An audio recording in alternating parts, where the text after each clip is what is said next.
Hey, hi, Michael DDA here. We're going through number 17. It's going to be a quick one. I'm going to talk about the rod of Elohim, but let's look about why we're going to talk about the rod. I said the rod of Elohim, the rod of Aaron. Let's look at why we're going to talk about the rod of Aaron today, which is different from the rod of Elohim, the one that Moses has and carries. We'll talk about that as well. I think it's important. But why are we talking about the rod of Aaron? It comes back to where we've been the last week. Do you remember last time we talked about Korah, the son of Itzkar, the son of Kohath? And we talked about some men who were from the tribe of Reuben.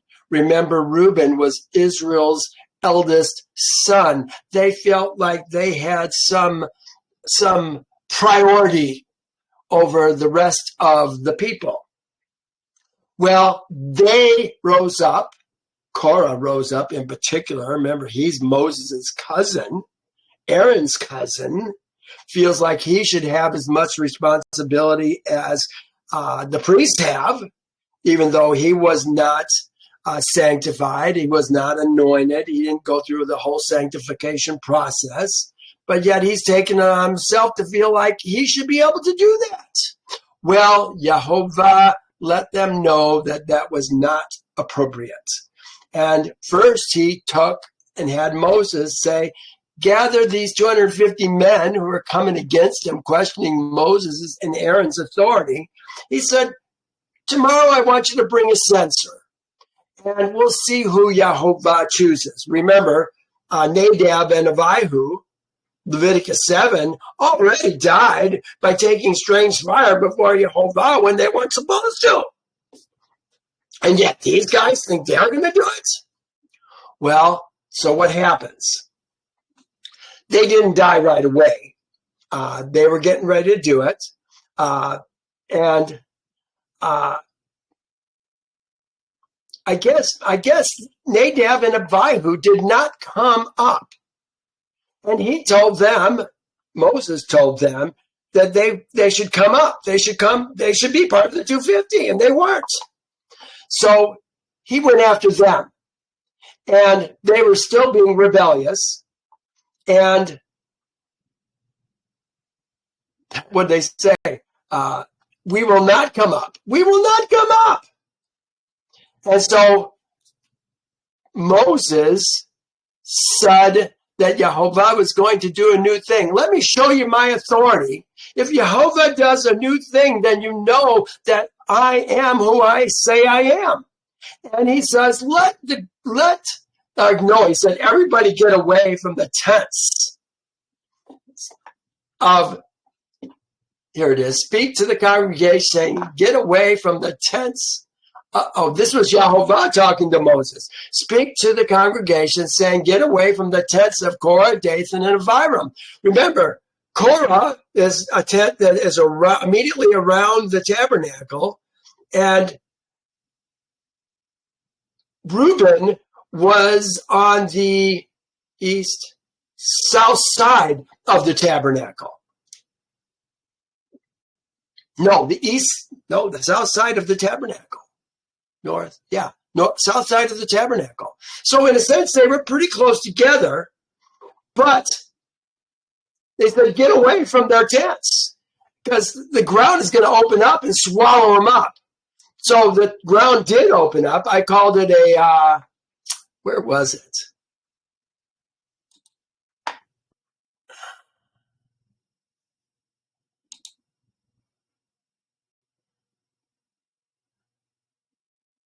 There it is. A surgical strike.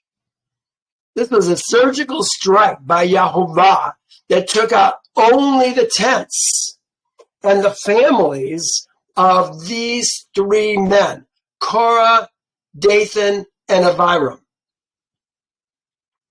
Next, the men who had the censers, 250 of them, except for Aaron, were taken out by fire, just like Nadab and Abihu was. So now we're almost about 260 who have died. Probably a little bit more than that, because it was their whole families that died. Korah, Dathan, wasn't just them, it was them and their families. Now, they had adult sons that were not living by them, so they survived. Next day, the people complained. It says, on the next day, all the congregation of Israel's seed complained against Moses and Aaron, saying, you have killed the people of Yehovah. Please, you got to be kidding me. Did Yehovah say that they were supposed to do those kinds of things? No. Well, Yehovah got angry with Moses, or with the congregation again, because they're complaining, and now he's bringing a plague on them. And I think it's interesting, and I think Wayne had some questions about this censer last week. Why did Yehovah tell Aaron, here it is in verse 46, to take a censer and put fire in it from the altar and incense on it, and take it quickly to the congregation and make a covering for them? Maybe it gets confusing because it uses the word atonement. It's kafar. They're making a covering for them. But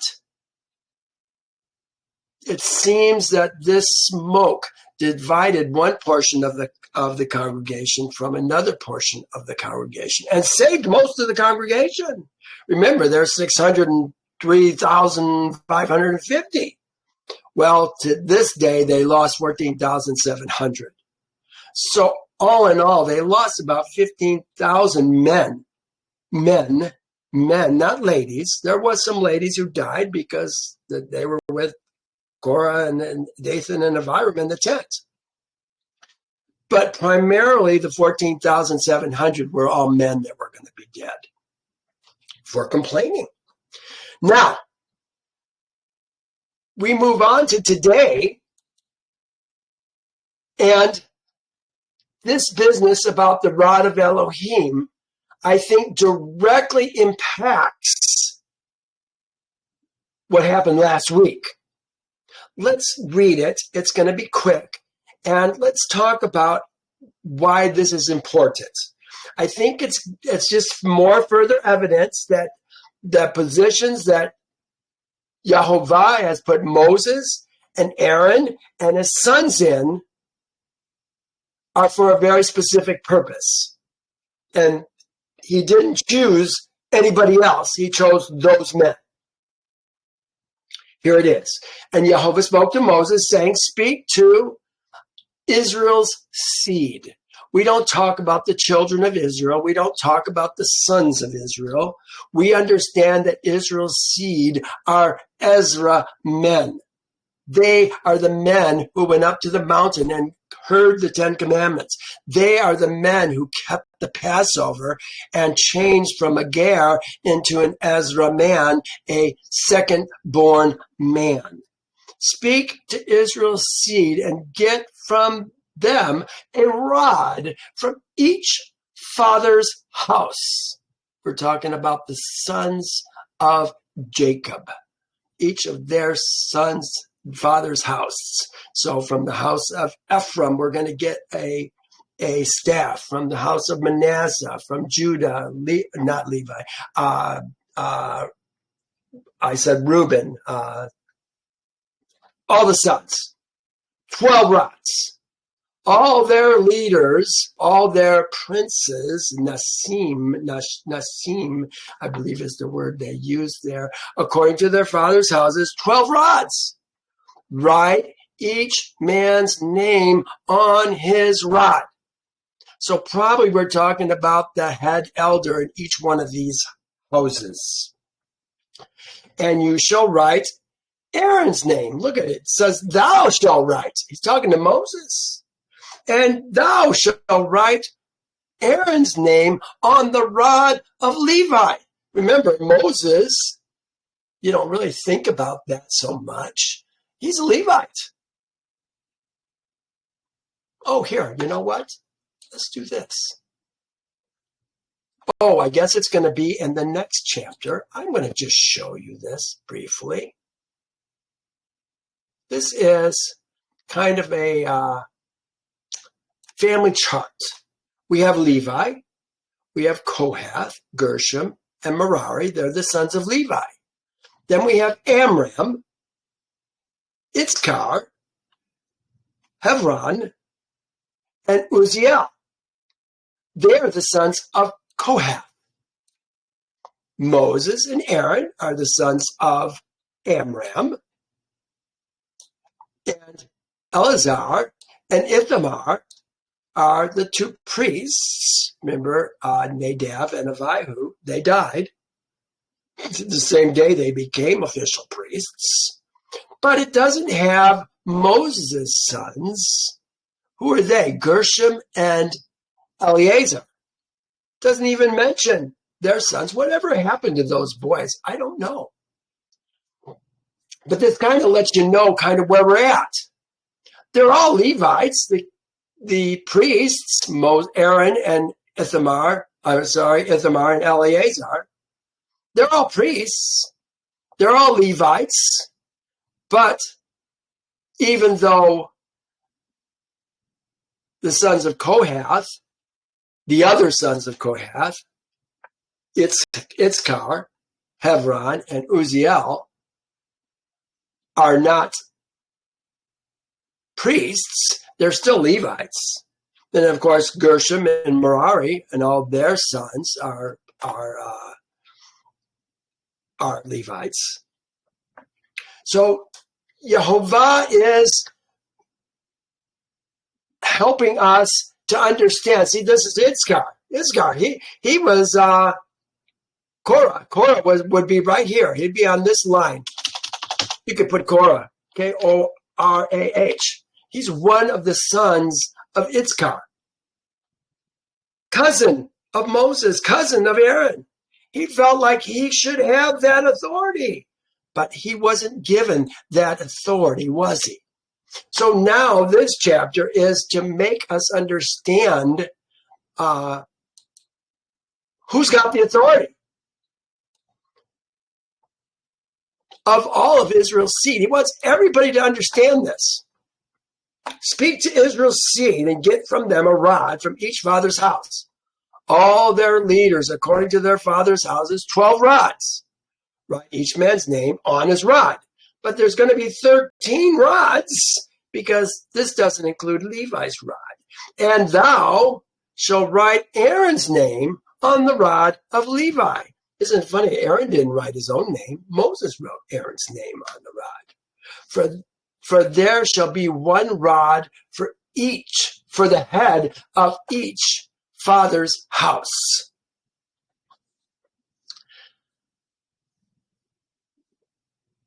Here it says, I wrote, the rod seems to be a symbol of authority, and I think it is a symbol of authority. Was Aaron's rod the rod of Elohim? I don't think so. And I say that because we're going to see the rod of Elohim used later on in Numbers. I think Numbers 26. He's going to take the rod and he's supposed to speak to the rock. Well, he didn't take Aaron's rod. He took the rod of Elohim. But I've got a link about the rod of Elohim. Let me what I have here. This was back in Egypt. Let's go to the rod of Elohim. This is it right here. OD. This is in my topic notes. Easy peasy.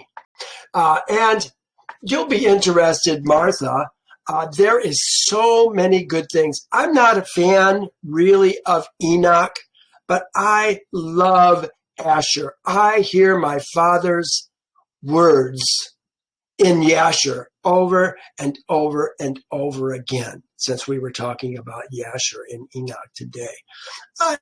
I say I'm not a fan of Enoch. I think there's some good things in Enoch. I just don't hear my father's voice in Enoch like I hear it in Yasher. Some say Jasher. I say Yasher.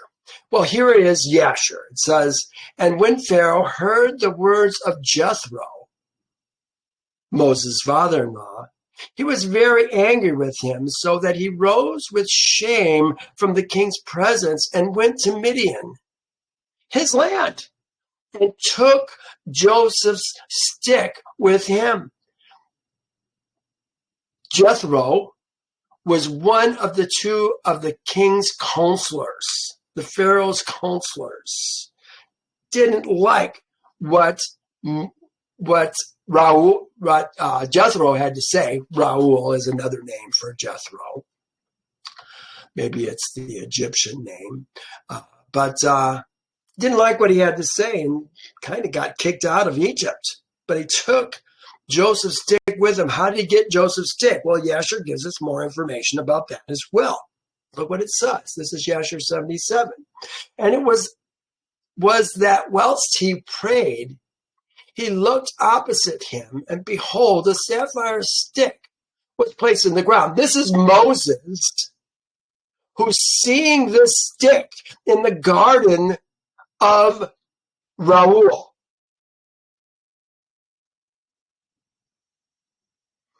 And he's going to pluck this stick.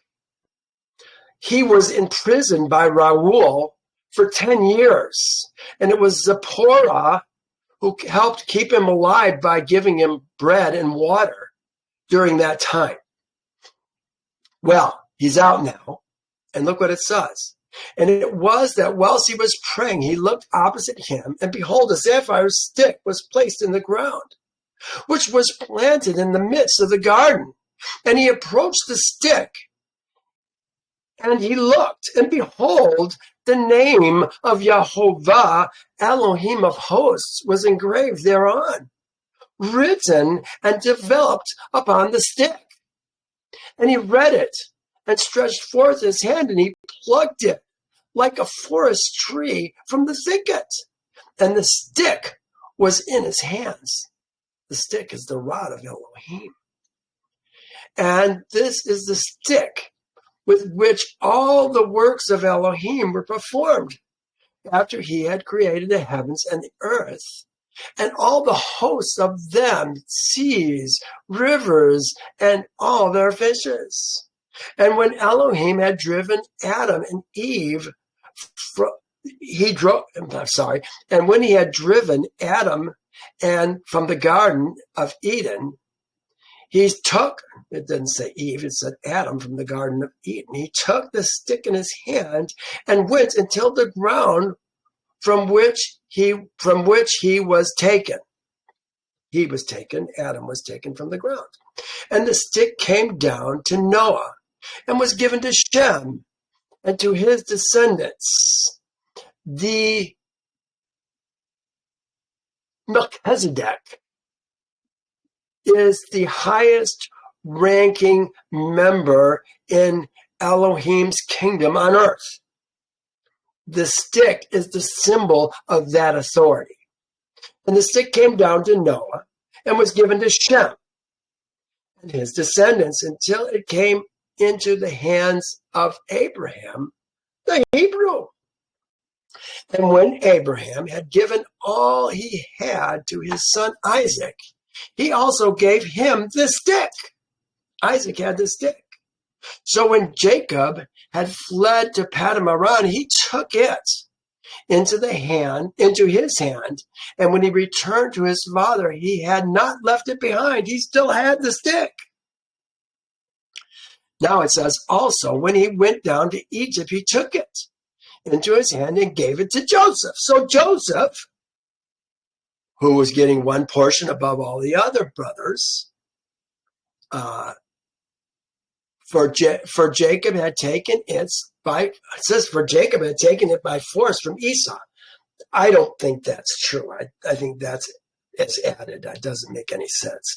And after the death of Joseph, the nobles of Egypt came into the house of Joseph, and the stick came into the hand of Raul, the Midianites. There it is.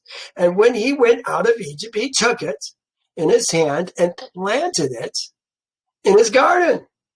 And all the mighty men of the Kenites tried to pluck it when they endeavored to get Zipporah, his daughter, but they were unsuccessful. So the stick remained planted in the garden of Raul until he came who had the right to it and took it. Who's that? Moses. And when Raul saw the stick in Moses' hand, he wondered at it and gave him his daughter Zipporah for his woman. Now, 79 still goes on a bit more about it. It says, and in those days, Moses was feeding the flock of Raul, the Midianite. Remember, it's Raul now. Is Jethro before, beyond the wilderness of Sin. And the stick which he took from his father-in-law was in his hand. Now here's Torah. So when Yehovah saw him, so Yehovah said to him, what is that in your hand? And he said, a rod. And he said, cast it to the ground. So he cast it to the ground, and it became a serpent, and Moses fled from it. Then Raul said to Moses, reach out your hand and take it by the tail. And he reached out his hand and caught it, and it became a rod in his hand. All this is about the rod of Elohim. There's a little bit more. Let me just read it. We've got time. So Moses took his woman and his sons and set sons. There's two sons. You know, Torah only records one son, yet Yasher records both sons, even though here it says sons in Exodus, and his sons, and set them on a donkey, and he returned to the land of Egypt, and Moses took a rod of the Elohim in his hand. Interesting how it says that, a rod of the Elohim. And Moses and Aaron rose up early in the next day, and they went to the house of Pharaoh, and they took in their hands the stick of Elohim. That was Yasher. Now look at this. This is cool. They had lions guarding the gate so that not just anybody could enter the house of Pharaoh. But watch what happens. And Moses hastened to lift the stick upon the lions, and he loosed them. And Moses and Aaron came into the king's house, and the lions came with them in joy. And they followed them and rejoiced as a dog rejoices after his master when he comes in from the field. And the king said, because they lifted up their rod against the lions and loosed them and came to me, and the lions also rejoiced at them as lions rejoice after they meet their master. They're so amazed. Here again, Yasher. And in the morning, Pharaoh sent Moses and Aaron to come to the king, and they took the rod of Elohim and came to the king and spoke with him. Thus says Yehovah, Elohim of the Hebrews, send my people that they may serve me. Well, this is kind of where we're at. My people, let my sons, my firstborn, Israel go, that they may serve me. And Moses said to Joshua, choose us some men. This is when they were fighting the Amalekites after they came out of Egypt. Choose some men and go out and fight with the Amalekites. Fight with Amalek. Tomorrow I will stand on top of the hill with the rod of the Elohim in my hand. And he held it up, and when he held it up, they were successful. When he put his hands down, they started to lose. So they ended up getting some help to keep the hand and the rod above Moses. Well, that's the rod of Elohim. Today we're talking about the rod of Moses. I'm sorry, the rod of Aaron. So again, we're talking about something that has authority. It's a demonstration of who Yehovah has put in authority over others. Let's say it like that. Well, now he goes on, verse 4. Then you shall place them in the tabernacle, the tent of meeting, the Ohel Moed, before the testimony, before the Adah. Here it is right here. I think Adah, that might be wrong. It is the Edot. Before the Edot, it's the testimony. He's talking about the tablets that Yehovah wrote the Ten Commandments on. Adat. It's used oftentimes. It says before the testimony. Sometimes it's going to be called the tent of the testimony. It gets called lots of different things. We're going to see that a little bit further down here. But let me just read this for a moment. Feminine noun meaning testimony, precept, warning sign. It is always used in connection with the testimony of Elohim, and most frequently in association with the tabernacle. The stone tablets containing the Ten Commandments, are identified as Elohim's testimony. This is what we're talking about right here, Elohim's testimony. Before the testimony. So place them in the tabernacle before the testimony, but now he says something even more, where I meet with thee. Where does Moses meet? In the testimony, in the tent of meeting with Elohim. I believe it's before the veil, or between the veil and the incense altar.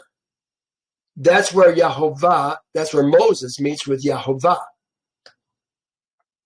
And I think that's where they're putting these 13 rods to find out what's going to happen the next morning. He goes on. Oh, you know what? I have more. Do I have more here? Oh, yeah. This is the Ohel Moed, the tent of meeting. I always want to say the tabernacle. It doesn't say tabernacle. It says tent. Tent of meeting. But then it says before the ha-adut. Ha-adut. Ha-adut. Before the testimony. And interesting, they say testimony here, but here we're going to see the same exact word, but they translate it as witness for some reason. Why do they do that? Your guess is as good as mine. And it shall be, verse 5, that the rod of the man whom I chose will blossom. Thus I will rid myself of the complaints of Israel's seed, which they make against thou. Thou is Moses. But they're complaining against Aaron as well, aren't they? This is going to settle that issue. And I think this is why this chapter is so important after the last chapter, where so many died, saying, you take too much upon yourself, Moses, too much upon yourself, Aaron. We're just as good. We're just as holy, they said. So Moses spoke to Israel's seed. And each of the leaders, the princes, here it is right here, the Nasi, plural, Nasim. So Moses spoke to Israel's seed, and each of their leaders gave him a rod apiece. For each leader, according to their father's house, 12 rods. And a rod of Aaron was among their rods. So 12 rods plus an extra rod, 13. There's 13 tribes. You don't usually think about 13 tribes, but there are, because Levi is treated separately. And Moses placed the rods before Yehovah in the tabernacle of witness, in the tent of testimony. This is what we're talking, in the testimony's tent. The testimony's tent is the Ten Commandments tent. That's how important the Ark of the Covenant is, because it holds the Ten Commandments, the testimony of Yehovah. the testimony's tent. Now it came to pass on the next day that Moses went to the testimony's tent. And behold, the rod of Aaron of the house of Levi had sprouted and put forth buds, had produced blossoms, and yielded ripe almonds. Is there any doubt who Yehovah has chosen as priest? And Moses brought out all the rods from before Yehovah to all Israel's seed. And they looked, and each man, each ish. Remember, we use ish usually when we're talking about Israel's seed, Ezra men, not Adam. And each man took his rod. And Yehovah said to Moses, bring Aaron's rod back before the testimony to be kept as a sign. Look at that. Take it back before the testimony. We already said before the testimony where I meet with you. To be kept as a sign against the rebels, that you may put their complaints away from me, lest they die. This is what it's all about. They've been complaining and they've been dying. This whole chapter is about trying to stop the exorbitant death rate that's been occurring in the camp because of bad attitudes. But where does he put this rod? It says before the testimony. It doesn't say in the testimony. It doesn't say in the ark. It says before the testimony. And if it's before the testimony in front of the curtain, does that mean every time they move the tent, they have to have somebody that's going to take the rod and carry it and lay it back down when they're done in front of the tent? How does that work? Yehovah's made no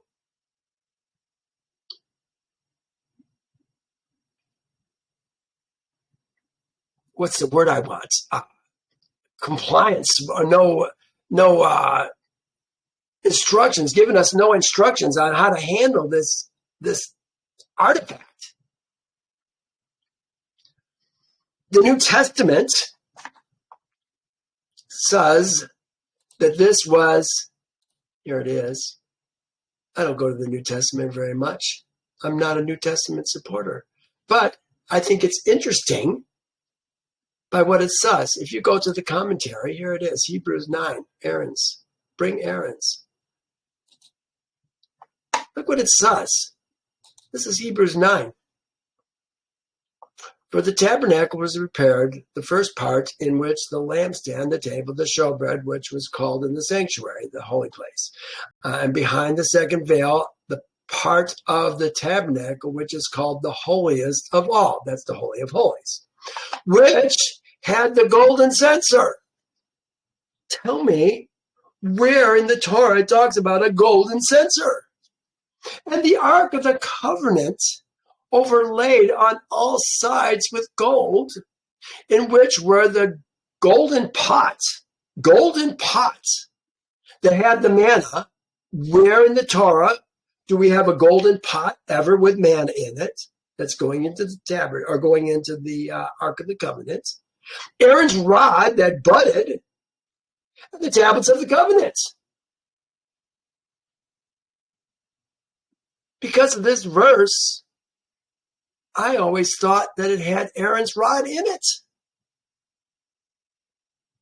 Never, ever heard about a golden censer. The first time the censer is even mentioned in Torah is when the boys are bringing the censer, the Nadab and Abihu bringing a censer of incense. And it wasn't golden, it was just bronze, normal censers, into the tabernacle. There was no specific instruction on making a golden censer to be used in Leviticus 16, the Day of Coverings, Yom Kippurim, there's a regular censer that Aaron brought behind the veil on that day, and only did it once a year. And it was to keep him safe. Well, again, here's something in the New Testament that doesn't agree with what Torah has to say. And that's part of the reason why I bring it up, is because I want to make us understand that there's a lot of things that we have accepted as true that just aren't there. So, and Yehovah said to Moses, bring Aaron's rod before the testimony. Before the testimony. Doesn't say put it in the ark, does it? Can they even open the ark? Who can go in there? You can't put it in the ark. Oh yeah, let me just run back there and toss it in.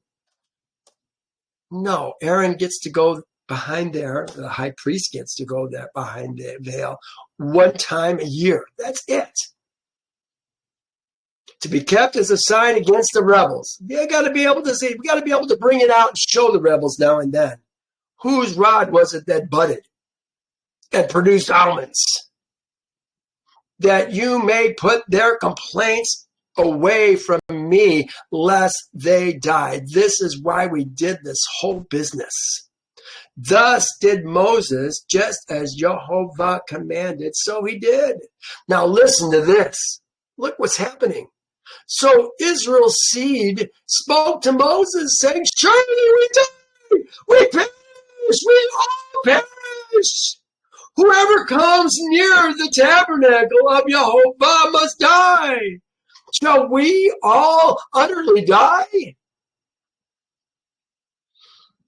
Well, that's what chapter 18 is about. Helping them to understand exactly how things are going to work in the tabernacle. Now, I had planned to read Yasher 33 through 84:2 today. But I think I'm going to wait. We're going to do Numbers 18 next week. And the following week, we're going to have a large section of Yasher that we get to go through. I love going through Yasher. It's always fun to kind of see how much it agrees with Torah and how much light, how much additional light it gives us. There are many things in Yasher. No, there are many things in Torah that I missed until I read Yasher and saw what Yasher had to say, and then went back to Torah and said, oh yeah, look at that. So interesting. Well, let's stop here, and we'll pick this up next week in chapter 18. You guys, thank you so much for joining me. And if you're on YouTube, if you're on Rumble, even Telegram, would you please like my video, please? If you finished it, I'd sure appreciate it. Hey, thanks a lot. Have a wonderful day. Bye now.